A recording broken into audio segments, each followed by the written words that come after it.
I don't think you can know yourself unless you begin to have at least some idea of how the brain works.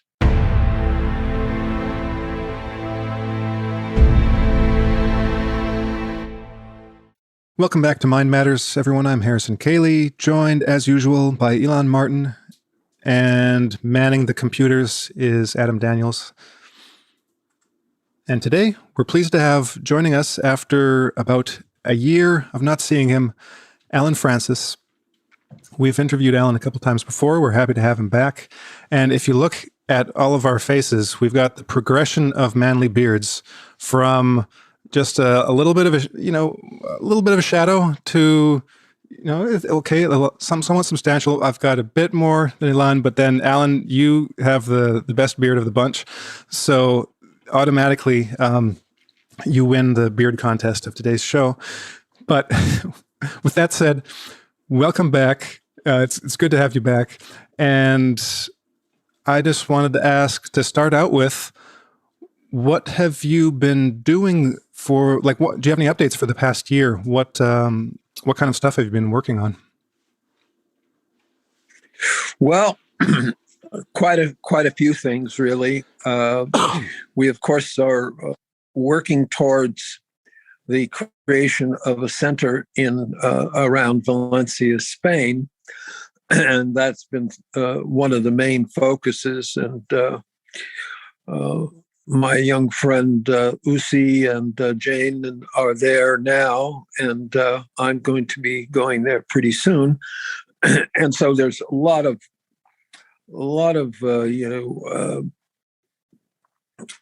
technical things that have to be done that are not related to anything esoteric. Like I have to sell my house. Supposedly, my house is now sold by the end of the month.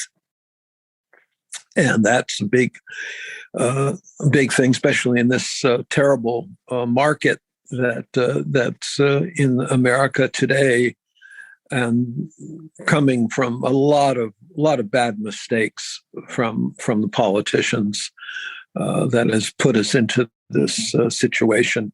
But in any case, it's interesting to see how these big decisions that people make, Gurdjieff calls power-possessing beings, fall upon the little man, ourselves included. And in this particular case, it made it very difficult to get the house sold, but it is now sold, as far as I can see. We've been working on the legal aspects of what we need to do in order to set up in Valencia. And so all those kinds of housekeeping items that need to be addressed. And unfortunately, one may be focused on the idea of how could I become more conscious, and how can I help others become more conscious? And yet here we are caught in the midst of all these financial and business and legal details.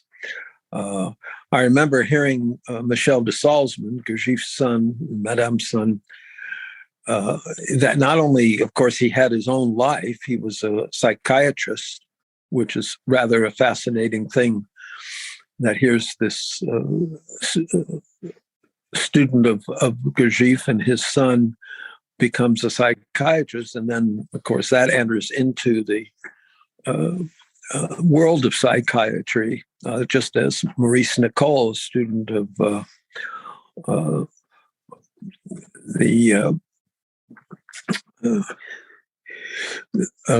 also psychiatry, became a student. And anyway, that whole process goes on. And Michel was said to have spent about half his time dealing with the political nonsense, you might say, that occurs in the Gurdjieff work itself.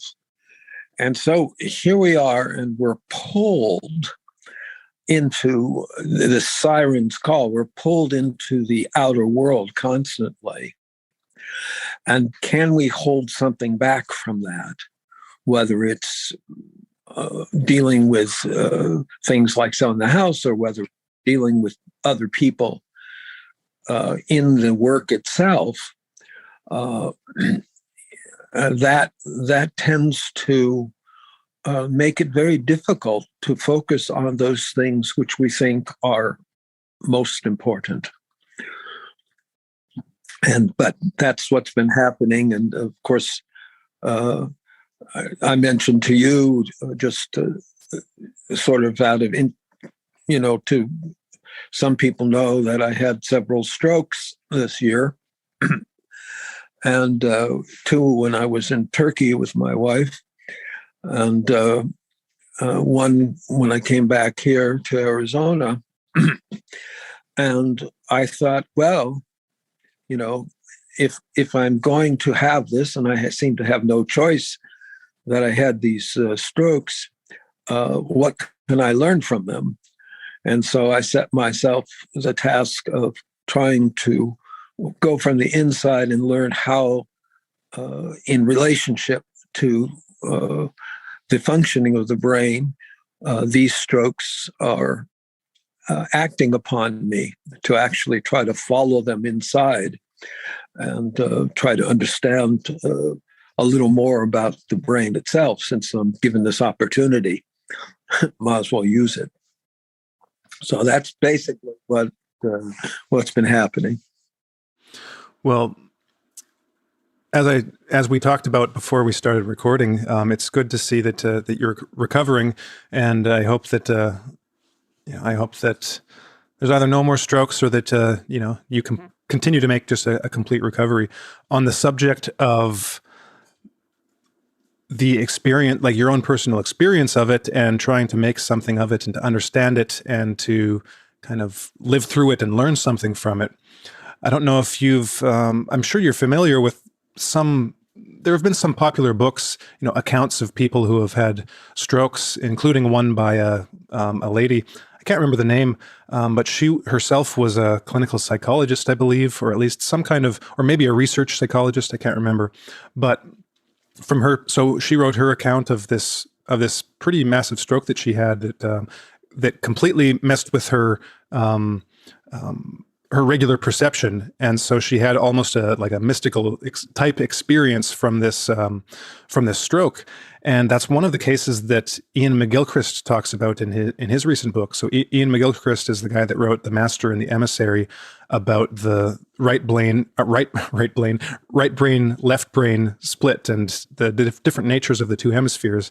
And he's got this new massive book where he gets into pretty much all the research that's available on all kinds of strokes and brain damage, and where they are, and what hemisphere they're in, and what kind of effects they have on perception and emotion, motor skills. And so if you're not familiar with that book, or Ian McGilchrist's work, I'd recommend checking it out, because there is just so much in there. And it might, I found that one of the values of that is reading that book just kind of solidified for me how little I actually know about what's going on in my mind, because there are so many phenomena that show up when something goes wrong, that you don't realize what's going on when things are going right. And so, I just recommend it. I wonder, is there, what kind of things have you noticed, or are you familiar with research of that type, like on brain hemisphere lesions or strokes or things like that? Well, I've learned a little bit about that over the years, and Gurdjieff speaks about that where the crossing in the brain is, cerebellum, that this is a place that we need to be very conscious of, which is rather interesting, because he doesn't say that about too many things like that. And he says this is a place where things can turn into their opposites. So if you want something, for example, then it may turn out that you get the opposite of what you want somehow. So in the crossing in the cerebellum, which I have some exercises in my book for, that of course the two sides not only are separated, but they have some different functioning as you're speaking about, and so here, this is demonstrated for me by my strokes in the right temporal region, quite clearly that those strokes have affected my left side of my body. Fortunately, only, as I say, mostly motor sensory on the left side. But that still gives a very concrete example for me of this crossing that Gurdjieff speaks about, and that modern, I don't know how long it's been, maybe 15 years or so, that people have been talking about the left and right side of the brain as being the left side, therefore connected with, if I'm right-handed, which I am, the dominant side of my being, you might say, and the opposite. And I think just the study of the brain is indispensable now in relation to consciousness. That we have to better understand the brain. So these books might be really very, very valuable for that. I don't think you can know yourself unless you begin to have at least some idea of how the brain works. Yeah, for sure. And that is a kind of it's a kind of a structurally sort of a foundation, as you laying a foundation for consciousness in the human being. It's not the source of consciousness, that I don't think, but it is this place in which this very important light can appear, and it is then divided into various aspects, you might say fragmented, in the brain and in the sensory perceptive fields, so that now I'm looking at consciousness from the point of view of a level, what we would say in the work, World 48, that is the world of the earth itself, where consciousness is materialized at a certain level. And we see, for example, a very limited spectrum. We hear a very limited spectrum, and so on.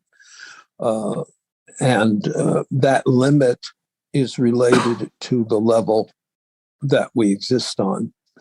And when we begin to rise up to a little higher level, then our perceptions expand.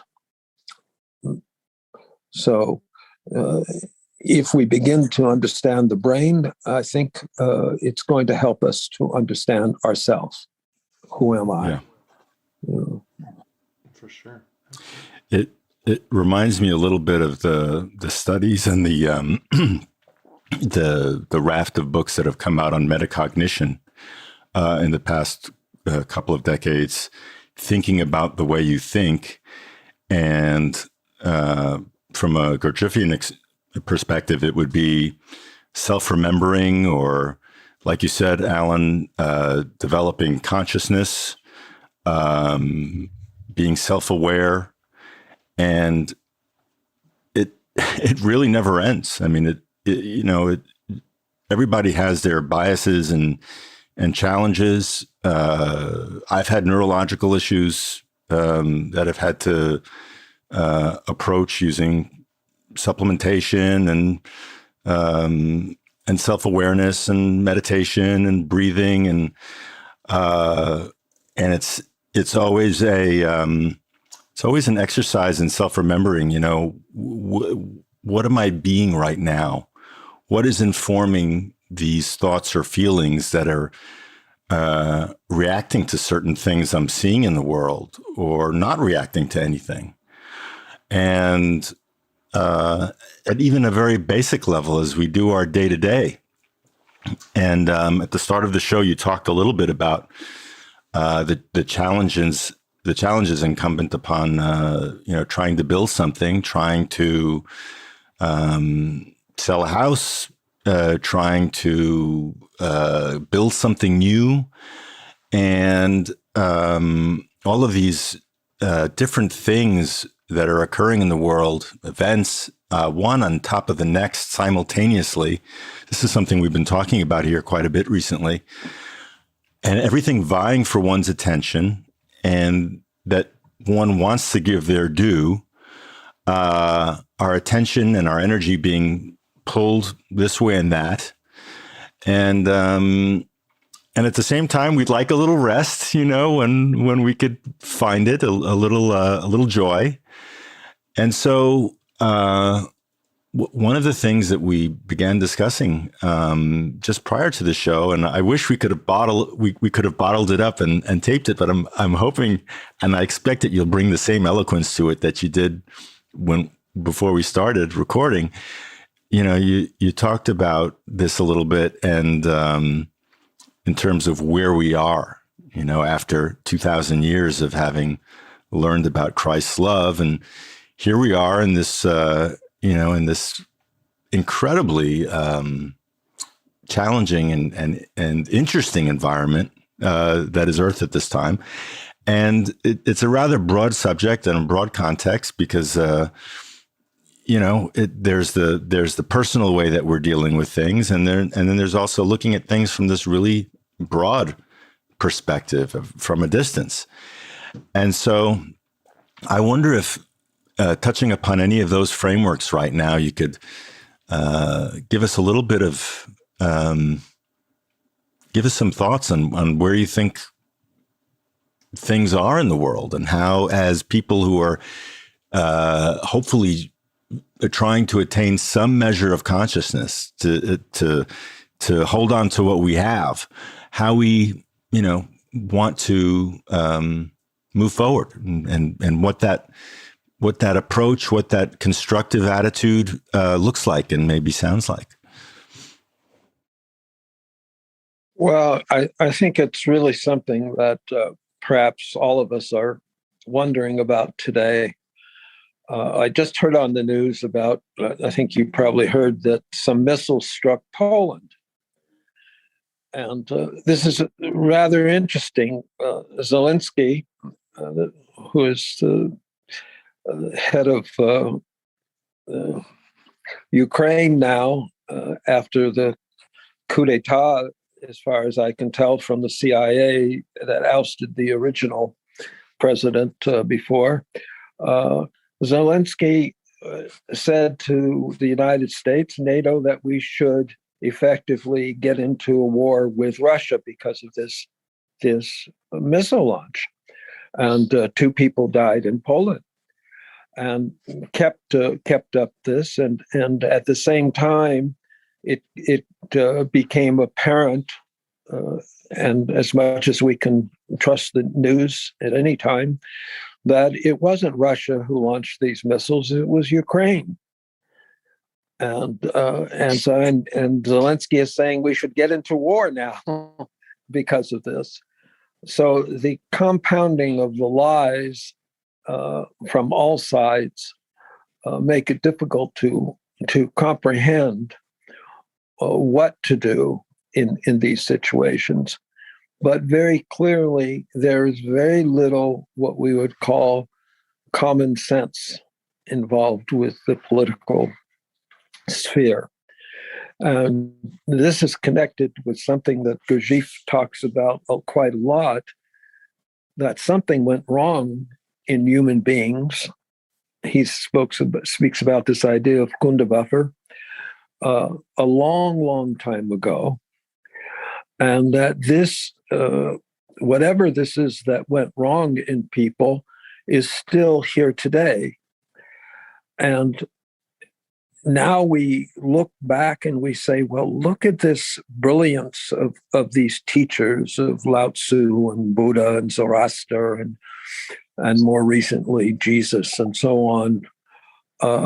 Just absolutely brilliant men who dedicated their lives to change the course of human evolution so that it began to get back to what I would consider a more normal or more natural situation. And yet, with all these tremendous teachings and efforts, everything is turned back into its opposite.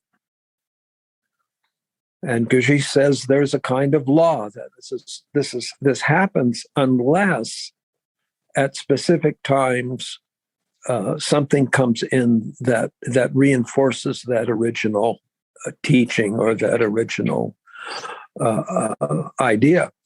And apparently, I've been pondering this lately, since we thought we might speak about this, because I realized that I had kind of thought of these things in a way that each one of them was going to do what the other couldn't do, which was change the course of human history, basically, stop this violence.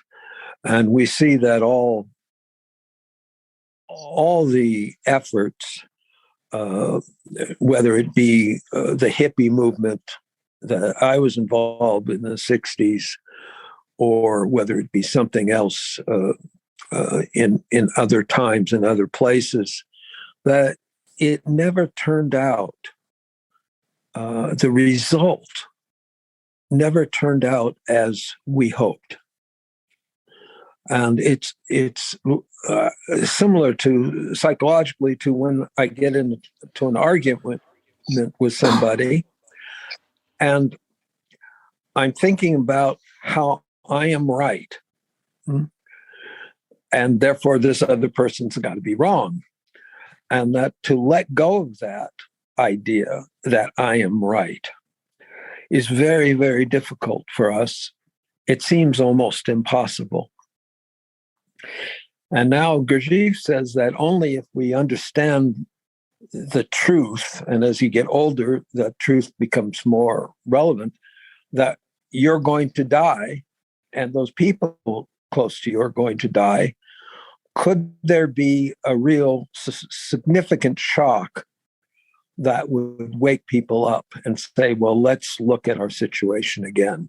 Let's think about it, and let's consider how we could do better. So we don't seem to be doing better. There's no estimate of now that's reliable of how many people have been murdered in war in the last century. Certainly tens of millions. And this I was thinking about, okay, Jesus brought this idea, love thy neighbor, and so on, and a powerful message which was altered almost right away by the Romans, which was such an interesting turnaround. The Romans who were killing the Christians were then becoming the center from which it was supposedly going to have a rebirth, Constantine and so on. And,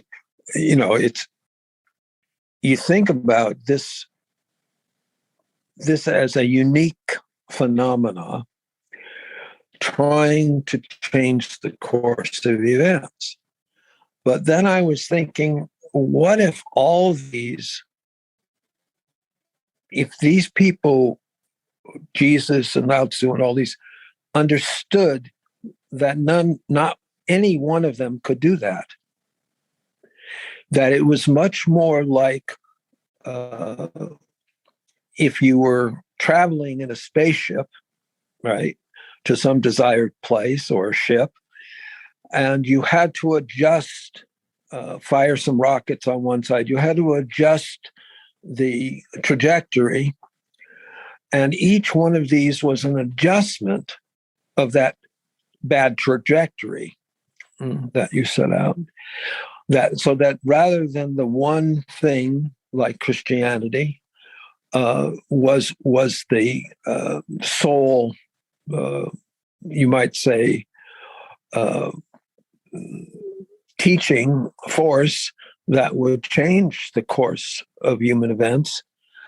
What if all these different things were constantly being made as an adjustments to our course, to the way? Mm-hmm.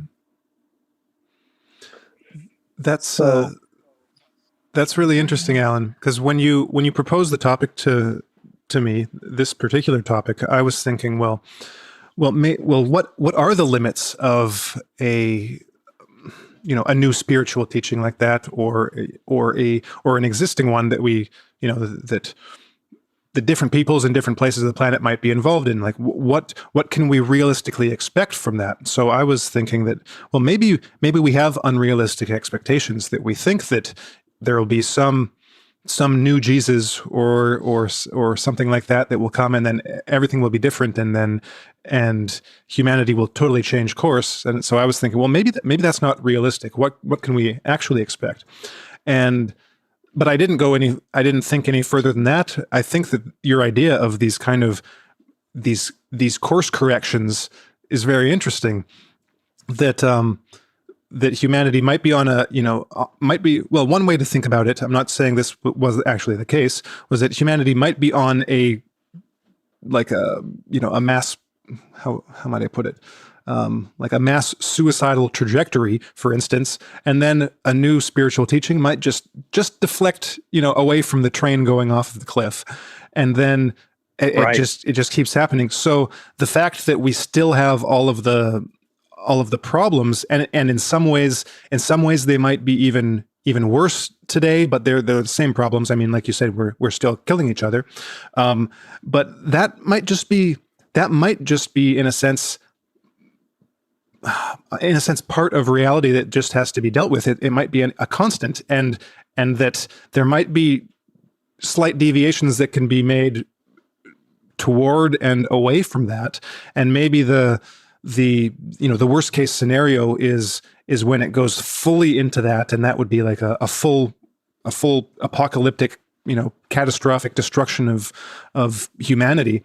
And Gurdjieff, he kind of alluded to that kind of possibility in his early talks in Search of the Miraculous, where he talked about our specific branch of creation that can be, how did he put it? Basically, if we screw it up, there's nothing saying that branch can't be cut off, and that part of creation is just, kind of like a failed, a failure, and that there are other parts that might succeed, but there's no guarantee that any given species or any given planet will survive or do anything worthwhile. So in a sense, you might call that a very optimistic view of humanity, that that at least we're still here, as bad as things are. That we've made it this far, but I don't know. Did you have any thoughts on that, or does that inspire any new thoughts? Well, I think that makes a lot of sense to me, and the fact that if it is true, the Hopis, for example, and others have spoken about the idea that there's been a number of really great cataclysms that has affected the Earth. Certainly, we know of some that of comets and things that have happened, and almost for sure floods and so on. That somehow, despite this, there's been some small group, they call a remnant usually, that has survived and that has continued into this, what they call the next world. And that this has happened apparently repeatedly for some reason. Well, how did that happen? Well, Noah's Ark, he speaks about that as being a school, that the ark itself is a teaching, a school that helped people find the way through this cataclysm and survive and start again. And I think there might be real hope in that despite how badly we have ruined this organic experiment on Earth, yet we're still here somehow. And we're still striving, some at least, striving to understand our place in the world. And maybe it's a little bit like Job in the Bible, where, he has to go through all these terrible situations again and again and again, not once. And until finally, at least in the Bible, he is given everything back and everything is doubled, double connected with the law of octaves, the doubling of the energy, and therefore creation of a higher body. So that through all this turmoil, all this is what seems like senseless suffering, he then begins to be rewarded for going through all this. And so that may also be a part of this kind of algorithm that has been set up for one reason or another, accidentally or on purpose, here on Earth. And we have to accept them. We have to accept this. That guy that was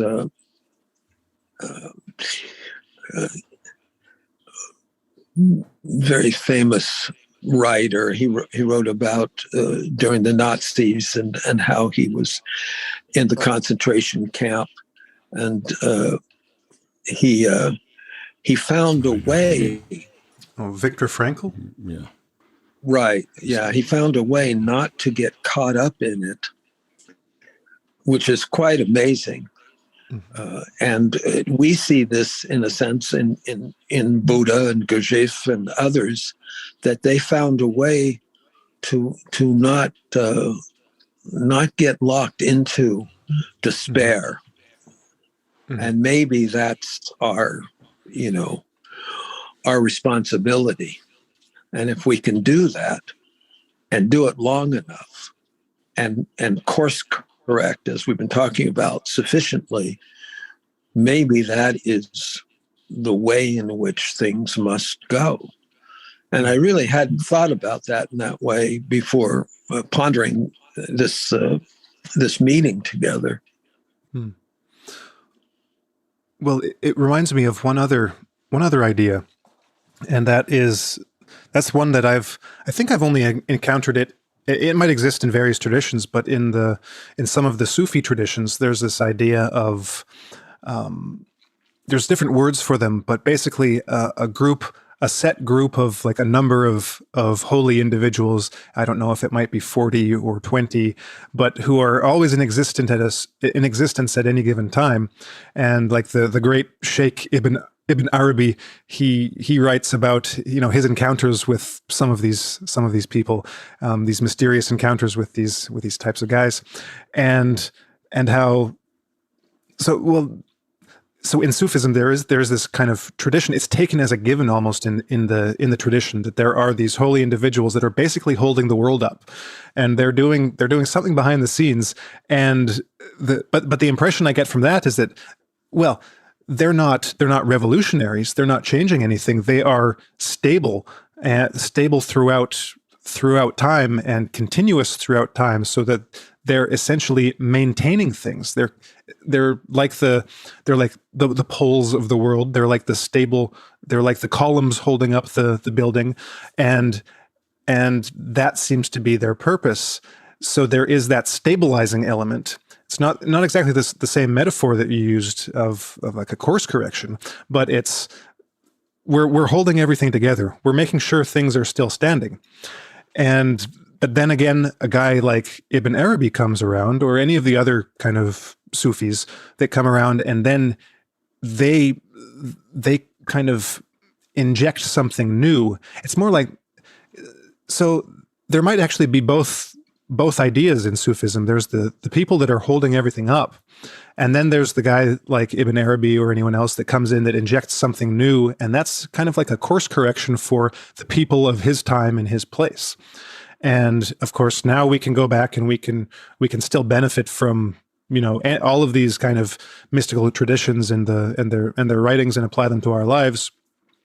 But there seems to be that, like in every time, we need some people to offer some, even what might seem as these very minor course corrections.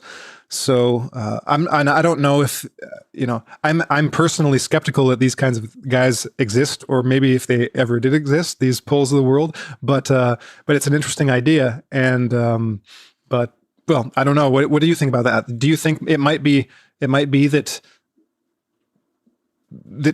people just at any given time there might be just a number of people who by their nature, who by their essence and their being fulfill that function, even if they're not maybe consciously aware of it? Well, it's an interesting thought. I think that the Sufis have a point of view, and of course there are many different branches of Sufism. I don't know if there's any Sufis saints today. The Sufis that I've met have not impressed me. I liked the writings of Inyat Khan. I thought he was very interesting, but he died a while ago. And I'm thinking that something Lord Pentland said, which was I thought interesting, which was that there are kind of beings, and I don't know if I take it literally, but kind of beings that are reaching down to us from above. Mm-hmm. And of course, this idea you see in Michelangelo, you know, in the Sistine Chapel, and that we are reaching up towards these beings, and if we can interlock our hands with them, we might then complete this kind of current that is needed to change our situation. And when Gurdjieff says, you know, if there were 100 conscious men, they could change the world. Well, clearly, we don't have 100 conscious men, because our world is not changed, if only for the worse. I mean, the degree of almost embarrassing ignorance of our politicians, and basically, I would say pretty much almost all of them throughout the world, leads one to believe that we are not producing these 100 conscious, I should say, human beings, men and women. And that part of the Gurdjieff work idea was to at least produce some. And maybe other groups would produce some as well. And then if we were to come together, Gurdjieff speaks about this in his book. He talks about the assembly of the all-enlightened beings of the earth, for example. I think that was during the 10th century, maybe, AD. But there were other times when in Babylon, in the Axial Age, when you had this really almost, it seems like it couldn't even be possible, but it seems to be that you had the great exilic prophets, Isaiah and so on. You had, at the same time was living Lao Tzu and Buddha, and of course Confucius about the same time, and Zoroaster, or people representing him during this axial age.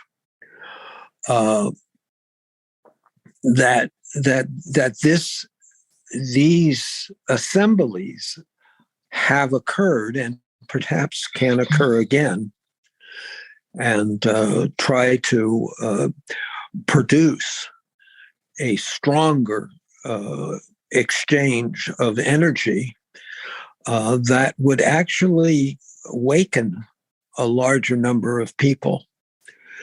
And of course, this is a kind of hope. It may be a little bit a romantic hope, but I think it's also, there are people that have evolved as human beings, and I don't mean just technology or whatever, but as total human beings, there have these people, and if enough of them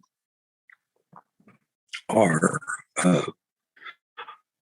created or produced or whatever, something can change. And of course, that's part of the hope of our center, is to help produce some of these people. I don't see myself as necessarily going on to this highest level or something, but if I could mentor people, towards this higher evolution, that would be, for me, that would make my life purposeful, worth having lived. And so I don't know. We are coming to a very dangerous spot. I think pretty much everybody with an intelligence agrees with that. And I'm not sure how many people feel a commitment to generate this possibility, or simply going to sort of, say, well, what the hell, what can I do? And that kind of laziness and selfishness, I think, of course, for all of us is a problem. But maybe some people will make that decision to invest their lives in something that will alter the course of human events. Mm-hmm. There's a lot of stuff going on here that you guys have said that it's really interesting and kind of worth unpacking a little bit. But there's something that stuck out in my mind. And I just want to start off with, Harrison, do you remember there was an author who was talking about basically how when you have someone who is evil, let's say, and they're in power, all that need to happen is all of his underlings to simply walk away, and then he becomes not a threat anymore. Yeah, I don't know who said that. Do you remember? No. Yeah. There's a pithy quote that goes along with that, but no, I can't remember whose idea that is. Yeah. I think it was one of the shows that we did, I don't know, like a couple of years ago, maybe 3 years ago. It's been a while.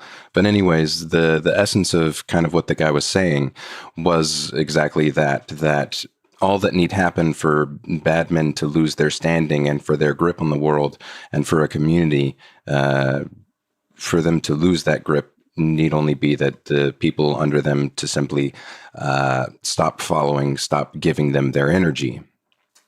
And so one of the things that's, kind of stands out to me then, obviously, is that if part of what we're doing here within the work more broadly, here each talking amongst each other and trying to come out to actionable ideas and to a better understanding of not only our nature, but of the world around us, we are in fact doing exactly that. We are cutting off the beast from at least some of our energy, which I think is noble in its own right.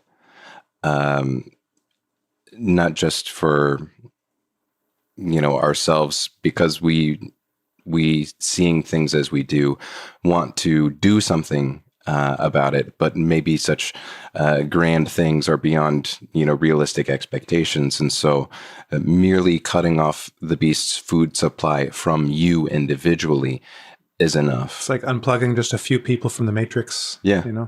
Yeah, maybe that in itself can act as a course corrector. Maybe it's not injecting new information in a way that you were thinking about earlier, right? Where someone comes up with a new concept or a new religion or a new philosophy that can course correct, but maybe just simply unplugging a few people can kind of take some of the feet off that are on the gas, and allows for a course correction that way. And that in itself is hopeful as well, because, and this is something that we had talked about on another show recently, where suffering can be teleological. Like, even though we're in a rather difficult and tumultuous time, that is not itself, or shouldn't be, disheartening, because we are learning so much about ourselves, about each other, and that is not for naught. Like, that's worth it in some way. Like God or the universe or something like that is not simply going to let that go to waste, so to say. Even if he culls this branch of the universe or this aspect of creation, it's going to get recycled in some kind of way. Someone will benefit from our failures. Yeah. Someone's going to see what's going on here and be like, yeah, I'm never doing that. Yeah. But also that it could have value for us personally and for others in some way, I think, too.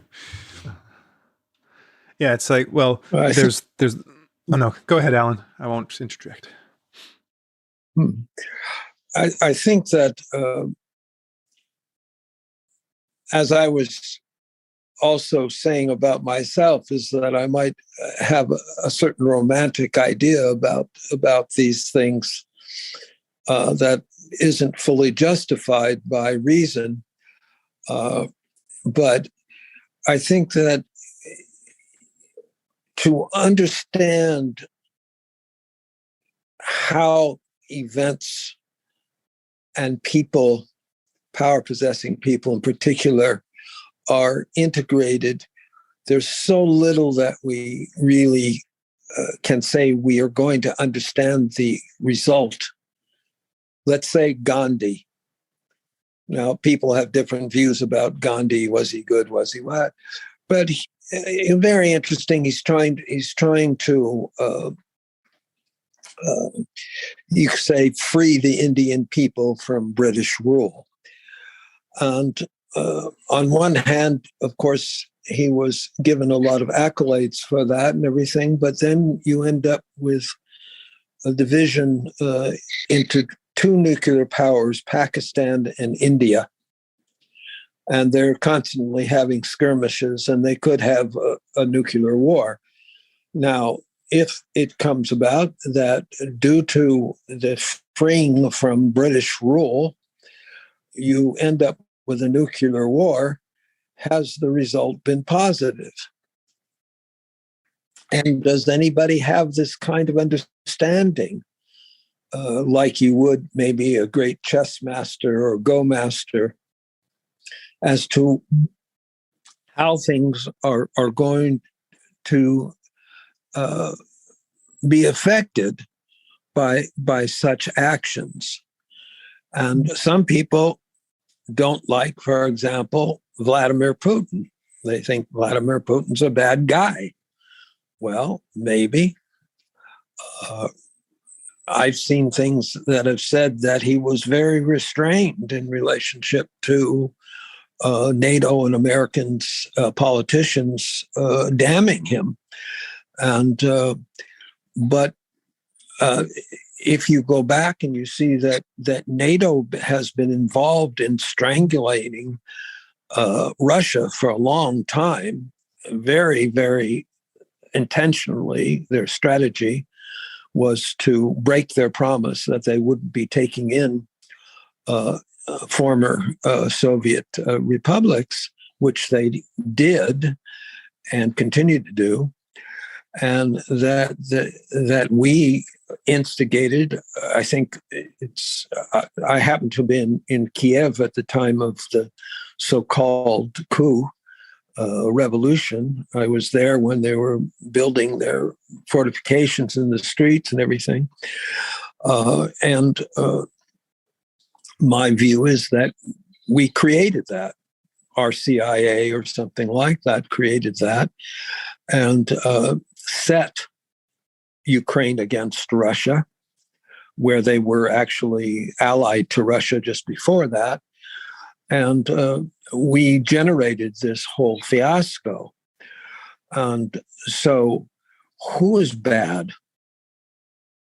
I'm an American. I love America. I think America's incredible place, and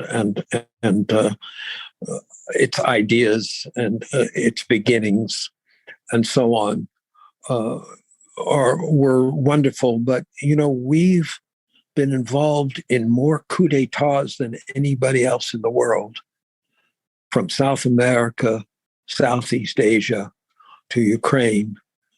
And who are we to do that, really? And so who's the bad guy? And what if you were to take out Vladimir Putin somehow? What if somebody decided to do that, as our president spoke about? And what would happen if Russia collapsed? Now, I happen to have a lot of friends in Russia. My wife is Russian. And I'm thinking, would that be a good thing? America perhaps putting in another puppet in charge of another country, which we've done or tried to do so many times before, and failed tremendously. So now I'm thinking, who has the savvy to think not one move ahead, but 10 moves ahead, and to say, if I do this, the eventual outcome is going to be positive? Well, I don't think so. I don't think there are very many people with that kind of strategic knowledge. So I agree with your sentiment. Certainly inwardly, psychologically, we have something called chief feature, which is sort of like our Goliath, and we need a David. And eventually we need this false part of ourselves to diminish. This is quite true. And I think we have to also have a strategy in relationship to that we don't go about this in a kind of ignorant, naive way or in a violent way, which produces other kinds of psychological ramifications, which we don't necessarily can predict.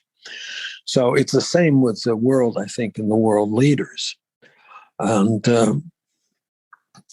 I'm always hopeful to hear somebody that I think, wow, this person has thought ahead. It's not a knee-jerk reaction. And I thought Kennedy might be one of those people. I thought Kennedy might have been one of those people that actually was thinking ahead. And of course, he was murdered.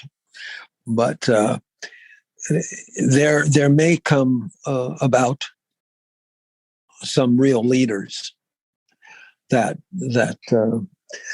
will help us in this what I call the course correction. I don't know, but just a few comments there, Alan. Because first of all, it's incredible that you were there, present at such a time and place as the Maidan events in Kiev in 2014. So that's incredible, and that gives you a whole perspective on geopolitics and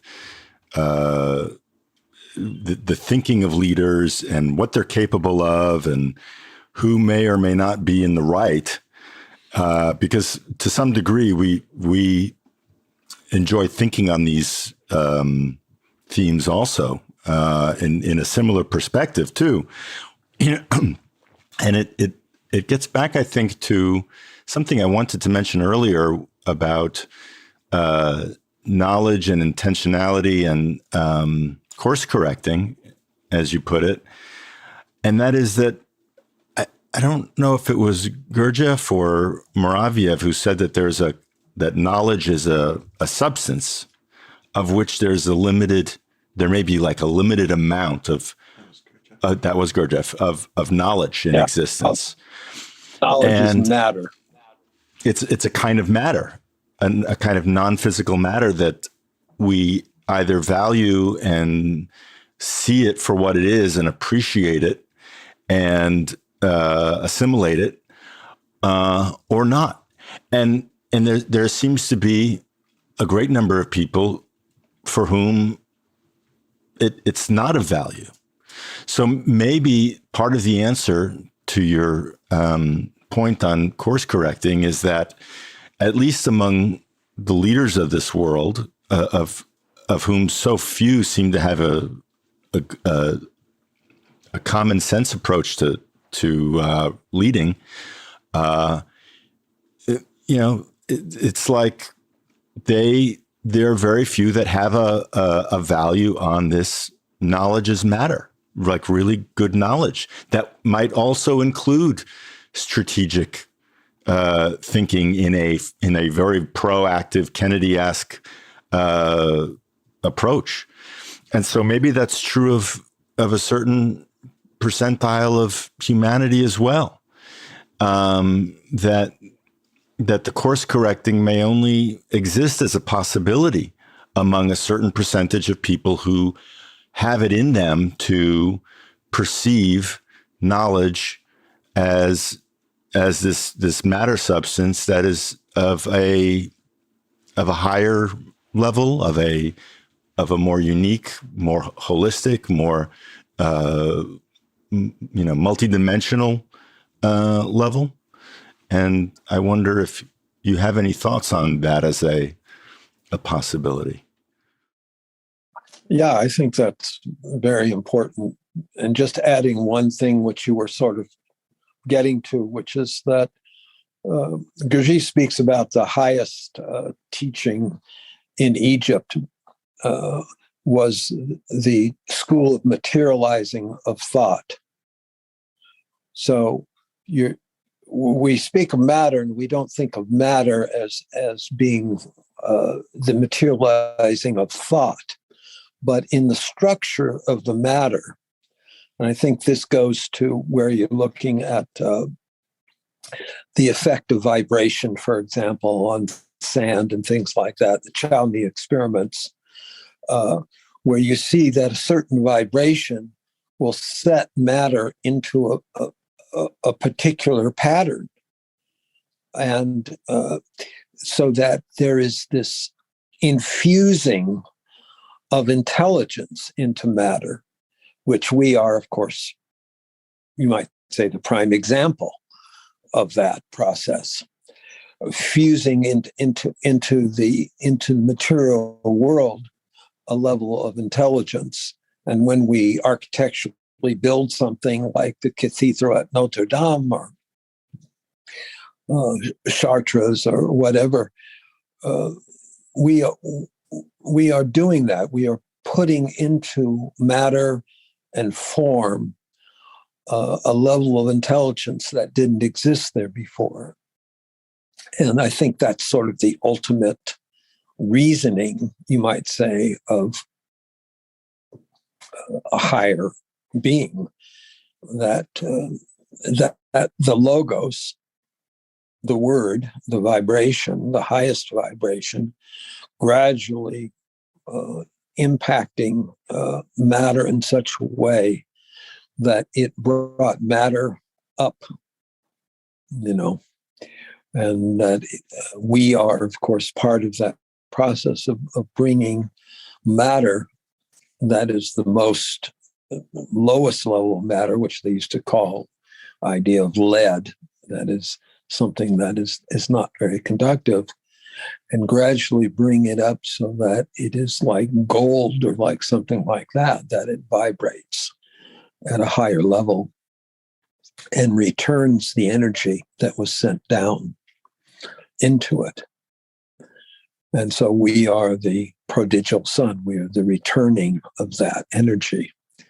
And our experiment here on this little planet called Earth may not seem very important to anyone but us, but maybe it has a great importance. And maybe we will make a difference.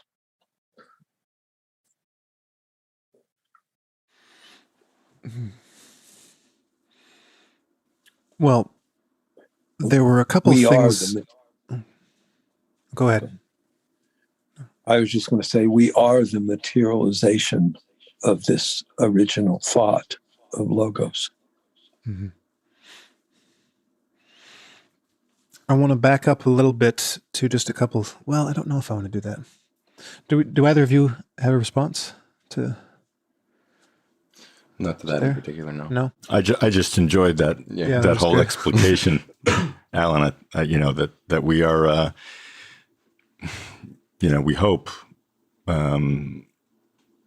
receivers and vehicles for information and for transmutation and for bringing whatever intelligence we have and whatever intelligence we're striving for and reaching for into some kind of form of action and materialization that is constructive in some manner. We're not in positions of power in the world.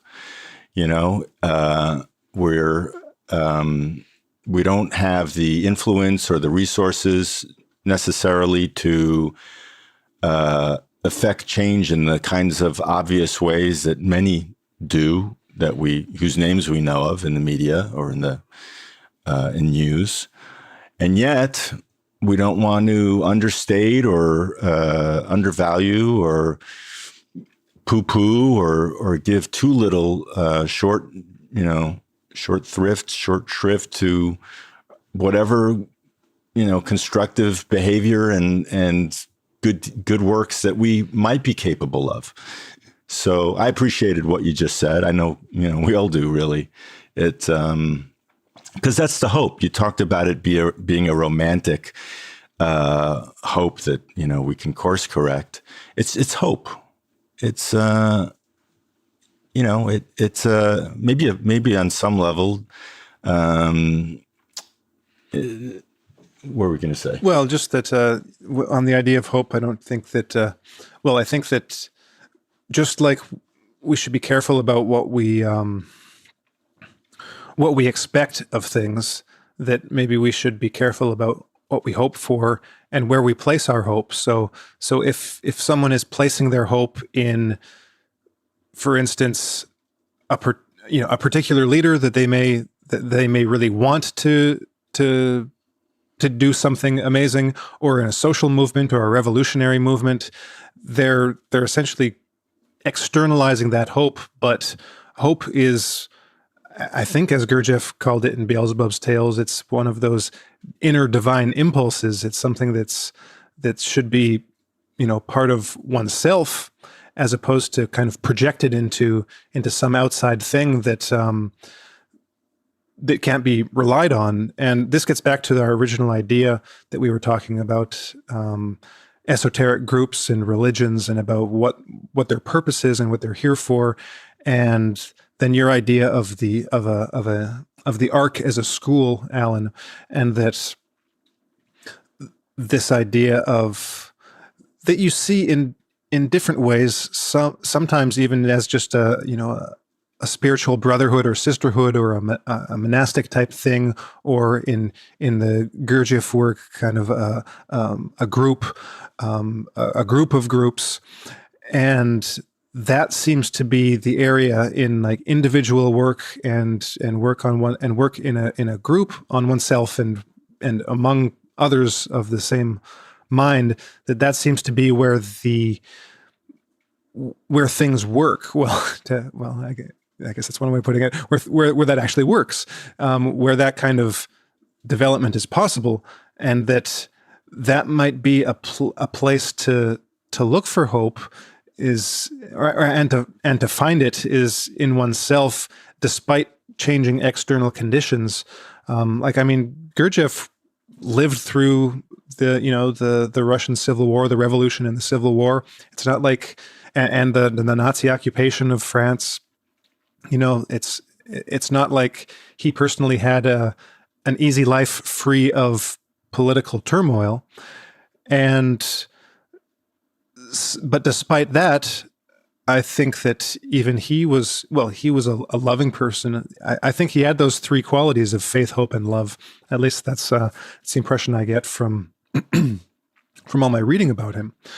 And so, just to sum up, I think people place their hopes for change and things getting better in the things that are least likely to produce them, which in our world at this present time, and probably in most previous times too, are like our political leaders and the big social movements that are so popular. That those seem to me to be, places that you'd probably be better off, looking elsewhere. I think that we made a number of good points on that, and I think that the one thing that one can understand factually in relation to the work is that it can, first of all, help to increase the consciousness of individuals. So if I wish to work on myself, then I know that if I follow this algorithm that Gurdjieff has given, basically, and that I follow it with my own intelligence and don't just sort of mechanically follow, but follow it that way, then I'm going to grow. That, I think, for me is a certainty, because I've seen it in many, many people. And then it is also then possible, what Gurdjieff calls the second line of work, is that when you are with other people or even animals, you can help them develop their level of consciousness. And therefore, this second line that you were talking about, the working with others, is extraordinarily important. And the one that we are, let's say, in question, I would say, about is this third line, which is how to help humanity. Mm-hmm. That, I think, in a way, only can be reached when you've made some progress on the first two levels. Yeah. That if you try, to help humanity before you've grown inside, then you're just going to go around in a circle, and the thing you thought was good is going to turn out to be evil or bad, and your results are not going to be like you wish them to be. So I think that's sort of almost the concluding idea for me, that you do work on yourself, you do work with others, and through that, you may then be able to act upon humanity as a whole. That's perfect. And maybe have a stronger influence than we think. Mm-hmm. Well, I think that was the perfect concluding thought, Alan. So I think we've gone for just over an hour. I think we'll end it there, unless you had any further concluding thoughts. What do you think? No, I think that concludes my thoughts. All right. Well, thank you again, Alan. It was a pleasure having you on. We wish you the best in Valencia with your health, recovering from the strokes. And are you still working on a new book? Is that still in the plans? Well, or in the works? It's still in the plans. Eventually, what I want to do is go through the 100+ Zoom classes I've had, because within those are pretty much all the material that I would like to cover. But I have to get somebody to go through. I'm not ready to go through. I'll bore myself listening to myself. Yeah, sure. All right. So yes, we do wish to do that, and anybody interested, in what we're doing can contact istfw.com and get in touch with us. Thank you so much for providing this venue. No Good problem, talking Alan. to you, Alan. And I'll put a link to the International School of Fourth Way in the description, so everyone can find you there. And I'll put a link to your existing book, Secrets of the Fourth Way, too. So for any of our listeners who didn't catch the first couple of times we talked with you, we discussed the book a bit. So we'll give a link to that too. So great. Take care and good luck, Alan. Hope to see you soon. Bye-bye. Will do. Bye-bye.